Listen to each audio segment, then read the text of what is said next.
ဒီနေ့ကတော့အစွန်းကိုတော်တော်များများလာမိကြတယ်အမားအိရှာပေါက်မှာမဟုတ်ဘဲနဲ့မုတ်ဖက်ကိုဘယ်မှာဝယ်လဲဆိုတာနဲ့ပတ်သက်ပြီးတော့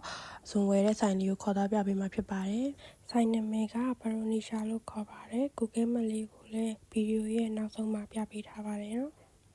ဒီအနှစ်တန်းနေ့မှာတော့အင်ဒိုနီးရှားလာတဲ့မြန်မာနိုင်ငံငပီတောင်နဲ့တူတဲ့အနှစ်ဘူးကိုရှာလို့ရပါတယ်ဘရိုနီရှာမှာကexpire တဲ့ပစ္စည်း item တွေဆိုလို့ရှိရင်စိတ်ချပြီးလေးရှိရမို့လို့ဆိုလို့ဆိုရင်လမ်းကြုံတိုင်းဝင်ပြီးတော့ကြည့်ပြီးလေးရှိရပေါ့နော်